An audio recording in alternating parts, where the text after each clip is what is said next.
this may be the largest group we've ever had. And it's wonderful, you know, because when the divine grace is with us, we have the opportunity to realize that we are truly one, that there are no differences.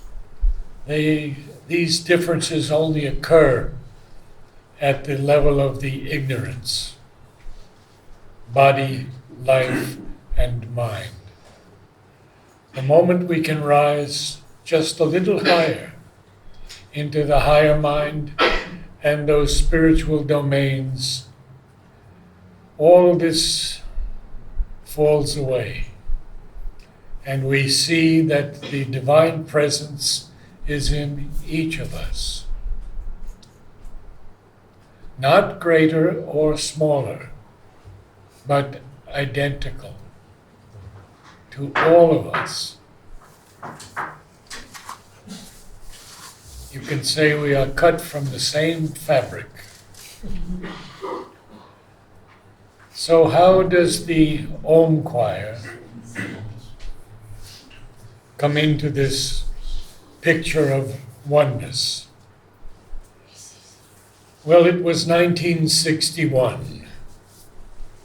I was a young man, and I had a harrowing trip from the US to India. It took months, and we were engaged in typhoons, and we had to land in different countries, which was all a blessing, except that I had no money. No money at all. And people would give me 10 Singapore dollars or $5 to get food. And there was so much love. I've rarely felt a greater love from people than the Japanese. Wonderful souls. I had a time, should I say, a time when I had to be here. And that was November 23rd, 1961, because the next day I was to meet the mother. So that was 12 years before she left her body. And she was so young and so powerful and so beautiful and poured so much love into this wanting soul. And she spoke to me first about music. And she said to me, "You must bring down a new music." Well, I'm 23 years old. And I told Mother I didn't know how to combine words and music because I was a professional singer already, studying for the Metropolitan Opera with a huge basso voice. And I said, "Mother, I don't know how to combine the words of these poets with the composers." And Mother said, No, you must go far above words and bring down the pure music." And that began my search. And also, Mother asked me at one point, very early on in our meeting, "Would you like to talk or would you like to meditate?" Knowing nothing about meditation, I said, "Meditate, Mother." And so I closed my eyes And suddenly, I felt this huge fire beginning at my solar plexus, rising up into my heart, into my head, over my head, huge flames, but no burning. No burning at all. Now, today, 80-something years later, I knew it was my initiation into the integral yoga. And the integral yoga is unlike any of the other yogas, because although it takes a lot from Vedanta, Sri Aurobindo takes it even further. And he says that humanity has to evolve into a super humanity. We have to become divine beings. And so here we are, divine beings, a work in progress. And the Om Choir came about some 20 years ago when I received another Adesh, or command, as we say in English. And that was that the music of transformation will come down in a collective body, not an individual. And so I began the Om choirs. They have grown so rapidly that they are now in many countries of the world. Just the other day, a lady from Italy said, "I want to begin an Om choir." And of course we have them now in the US, in France, in Germany, in Australia. Weekly. People meet weekly to bring down this music that has the power of transformation and that cannot be inhibited by walls, concrete, anything. It goes throughout the world as a vibration of purity and power. And wherever there are souls who are open to it, it enters them. Just as Mother said to us once, rather she said to Satprem, that there were many transformed cells already in her body, and they would go throughout the world to all those who were ready for the transformation, and their cells would be transformed. Well, there is so much still to do. So Mother's keeping me here for a little while, I guess. So much clearing out still to be done. So what is the Om choir now? Well, first of all, it's not for singers. It's for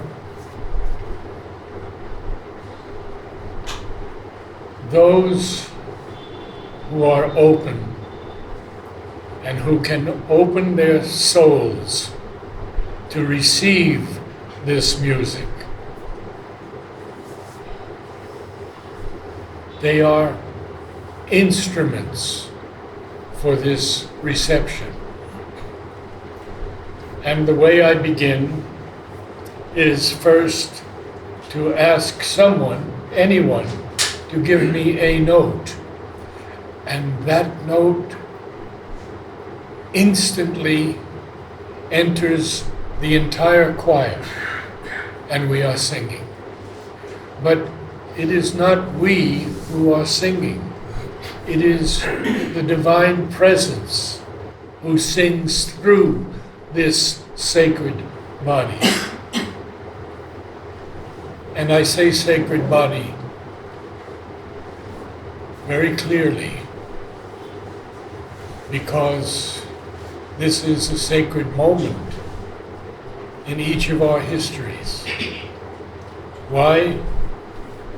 Because collectively, the yoga is now working. Yes, it always begins individually. Each one of us has our own path. Each one of us has our difficulties and our greatnesses, I could say. But when we are together collectively, there's a power that nothing can touch. It is such a power. You will experience it tonight. We usually sing 3 ohms seated and the last ohm standing when the body is in the perfect position to receive this great gift of the new music. So briefly, we work on the body consciousness. Well, what is this body consciousness? And what does it have to do with singing? Well, first, the tongue, the jaw, the mouth, the lips, the diaphragm, the lower 3 ribs, all of these things have to come into play in order for us to sing. Because when we take a quick sniff through the nose, if we do it properly, the diaphragm expands tremendously. And the secret is in the diaphragm. Why? Because it supports the air column that supports the singing. So we have a little practice for that also. So when we begin, I ask everyone to hum, because when we hum, we cannot harm the vocal cords.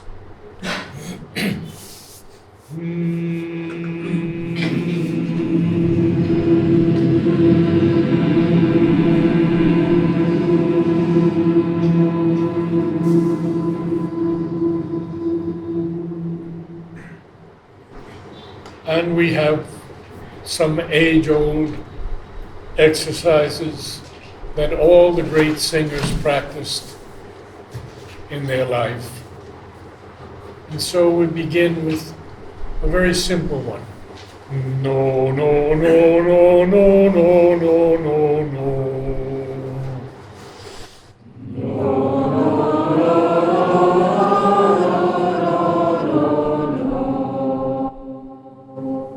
And if you can make the O as perfect as possible, because it's the O of the Om.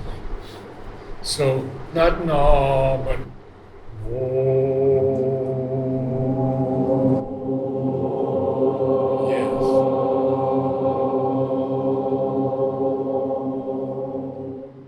And we might have some men's voices, I'm already sensing it, who can sing that note an octave lower.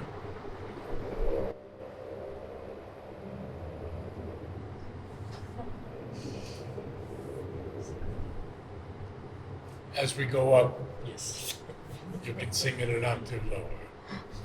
No, no, no, no, no, no,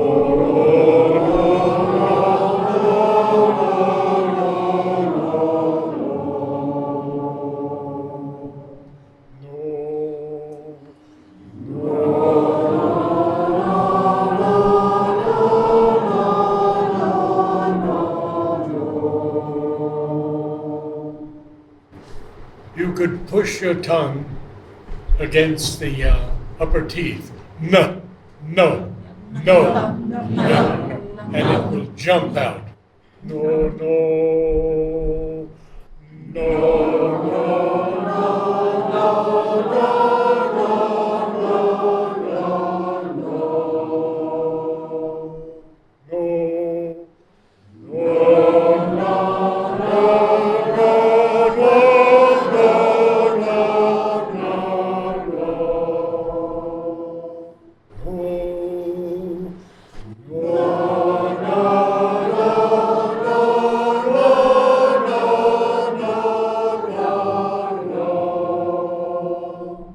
Now, at this point, it's becoming a little difficult to hit the high notes properly.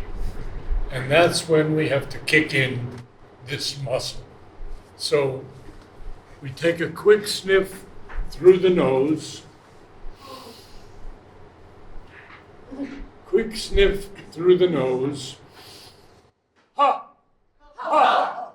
Ha! Ha! Ha! Ha! Ha!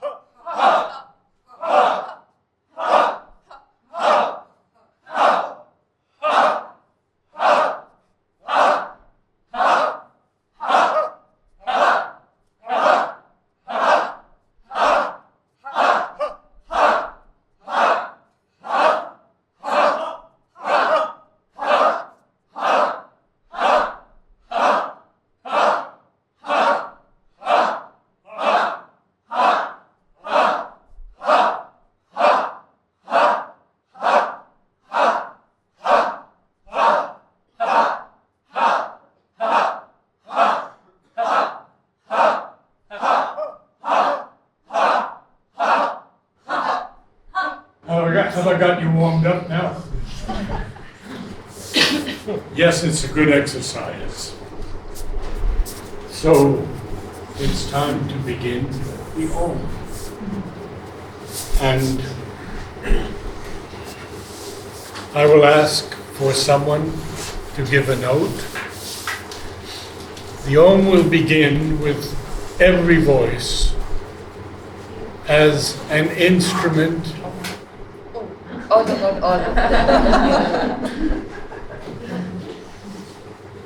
And it will continue until we feel collectively that a descent has taken place.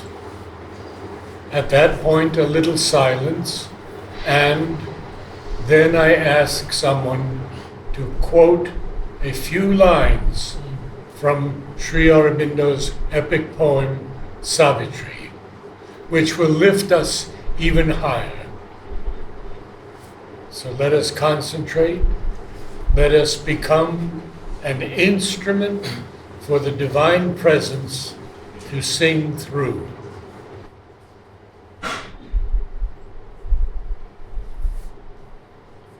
May I have a note?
we all have many, many notes in this human body.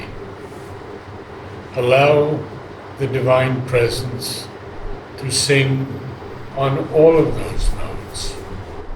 You don't have to hold one note, and we don't have to try to harmonize. Because if we can leave the ego outside the door, and the mind, which has no capacity to judge this music, as well as shyness, we'll be doing very well as instruments. So free up your consciousness and allow the Divine Presence, who is here right now, at this moment, as is the Mother. Each week, someone has a great experience which is life-changing.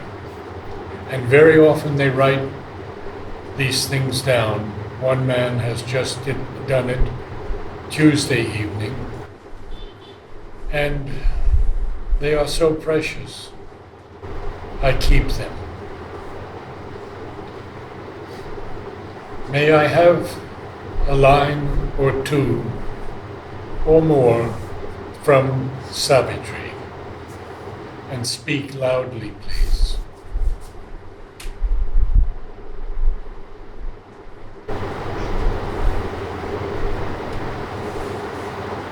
All nature dumbly calls to her alone, to heal with her feet the aching throb of life, to break the seals on dim soul of man, and kindle her fire in the closed heart of things.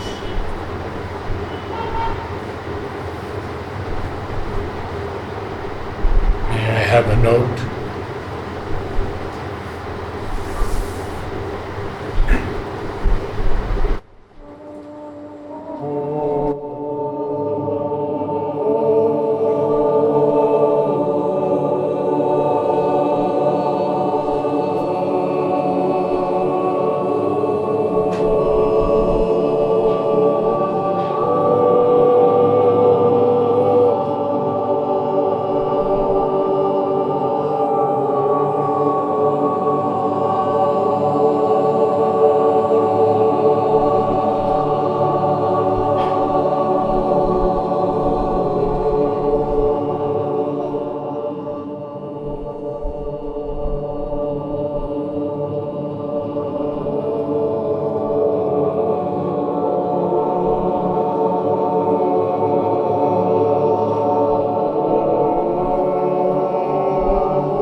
I can tell you that if you pick up Savitri, it will change your life. Reading just a few lines of this mantric poetry will change everything in you. Slowly, perhaps, but definitively. I encourage you to read Savitri. Sri Aurobindo's magnum opus, the longest poem written in English, much of it now available in French and other languages. You see, Savitri is the quest of humanity to conquer death and to establish a divine life on this earth.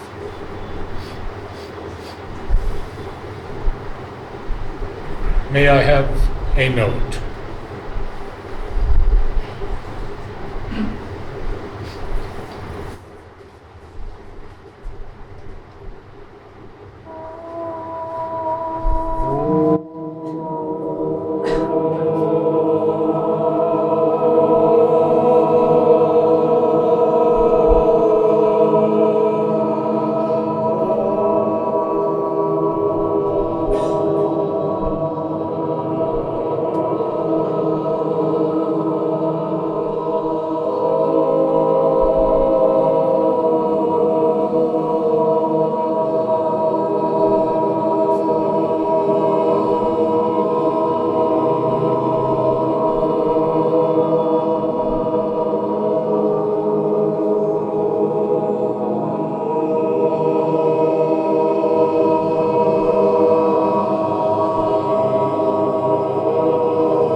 If the chamber's door is even a little ajar, what then can hinder God from stealing in? Or who forbid his kiss on the sleeping soul?